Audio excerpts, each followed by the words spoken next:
My Lord and my God, I firmly believe that you are here, that you see me, that you hear me. I adore you with profound reverence. I ask your pardon for my sins and the grace to make this time of prayer fruitful. My Immaculate Mother, Saint Joseph, my Father and Lord, my guardian angel, intercede for me. Jesus, once again, we are here in this time of prayer to converse with you, to speak to you. We firmly believe that you are here, that you see me, that you hear me.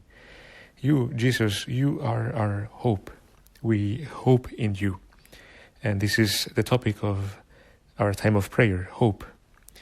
As human beings, we are people of hope. We hope in many things. And here I would call these small hopes. For example, we hope to complete an assignment so that we can get a good mark. And we do everything we can, and we are hopeful that we will accomplish the task ahead of us. Or we can hope to finish high school. We take the courses that we need to take, we complete the credits, and we look forward to completing high school. We do everything we can so that we can accomplish our goal. After high school, perhaps, we know what are we going to do? Well, we discern what are we going to do with life as we discern the direction we will take and possibly the vocation, what God is calling us to do. Perhaps we get a job, and again, we hope to get the job that we want. We apply to different places, usually the places that we find an attraction towards. We apply, and then we hope for the job. Once we are ready, we know more or less the direction we want in life. We apply to the university, and we want a program. We want to enter a program, and we are hopeful that we are going to be able to do it because we prepare the application and we submit all the documents, and we look forward to hearing back from the university with that letter saying that we have been accepted. We can also hope for our soccer team, our hockey team to win. All of these are small hopes, things that we look forward towards. Perhaps life can be tough. We can have rough days. But these small hopes, they make us look forward to something. They make us excited, and they make us anticipate the goal that we are trying to achieve. This applies to the examples that I just gave. Finish the assignment for school, or completing high school, getting the job that we want, entering into a program, into a university program, or our soccer, hockey team.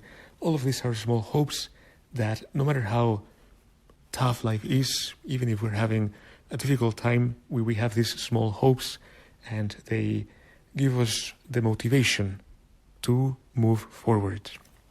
But Jesus, we know that these small hopes that you allow us to experience in life, they are simply small hopes. We know that they are not all there is.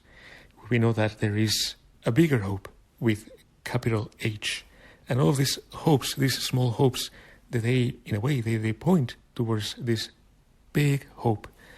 So Jesus, in this time of prayer, we want to converse with you, to talk to you about this big hope. And today, the way that we can do this is by reflecting on today's saint. Today's saint is Josephine Bakhita. And to be honest, the first time that I heard of this saint was when the encyclical of Benedict was issued, Spes Salvi, we are saved by hope. And in this encyclical, the Holy Father, Pope Benedict, at some point, he uses the example of Josephine Bakhita as someone who was able to experience God and therefore to experience hope with capital H. So Jesus, in this time of prayer, we turn towards this friend in heaven, towards this sister in heaven, Josephine Bakhita. We can also ask you in this time of prayer to give us this great sense of being aware of the communion of saints. In life, we're not alone. We have you, Jesus. We have Mary, we have Joseph, but we have all the saints as well. They are our friends in heaven, and we are connected to them, and they are with us. They are with us. They help us in our journey towards our heavenly homeland. Josephine Bakhita is a saint, a great saint that was canonized by John Paul II.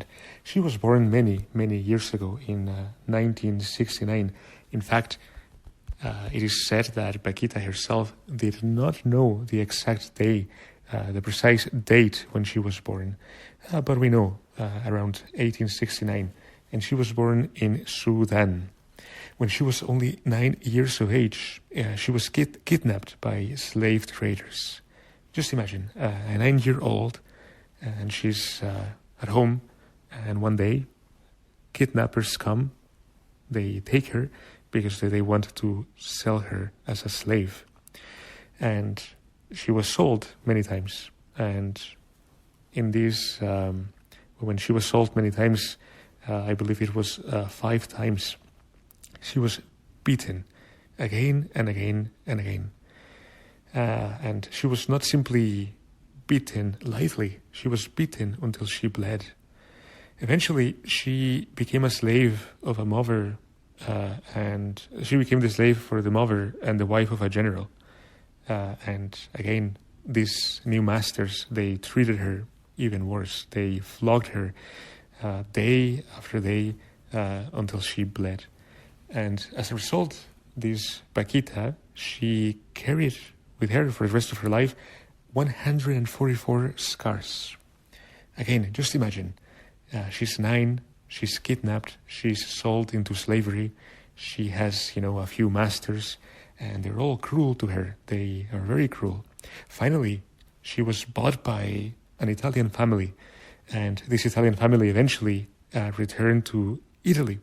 And in Italy, while she was working for this Italian family, she met a new kind of master. This new kind of master was not like the other ones. He was not cruel, but all the opposite. He was love. This new master was the living God, the God of Jesus Christ. And this moment for her, for Bakhita, was revolutionary in her life.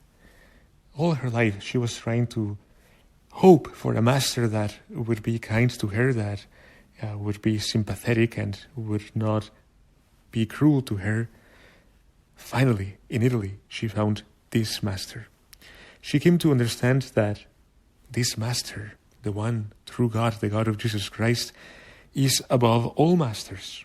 He is not simply one master among many, but he is the master above all masters. He knew her, loved her, he awaited her. He was waiting for her. And this was key. From this moment forward, Bakhita realized that this master was waiting for her. No matter what she was going through in life, there was hope. And this hope was in this master who in heaven was waiting for her. And for Bakhita, this hope became clearly redemption, salvation, freedom. Even though she was a slave physically, she was a slave interiorly, she had been set free. Eventually, she became a Christian in the 1990s, and 6 years later, she entered a religious order.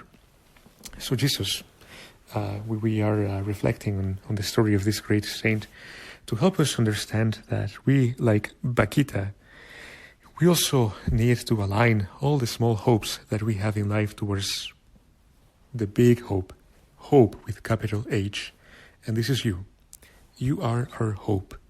No matter what is happening in our lives, no matter how many small hopes we have, help us to remember that at the end of the day, you are waiting for us. And give us the grace to look forward to this moment. Everything we do in life is passing. Everything is temporary. Our home is with you. Help us to have this awareness so that we can always be cheerful. We can always have a smile. Because no matter how difficult life is, no matter what is happening around us in society, it doesn't matter. You are our Master, and you are waiting for us in heaven. I thank you, my God, for the good resolutions, affections, and inspirations that you have communicated to me in this meditation. I ask your help to put them into effect. My Immaculate Mother, Saint Joseph, my Father and Lord, my guardian angel, intercede for me.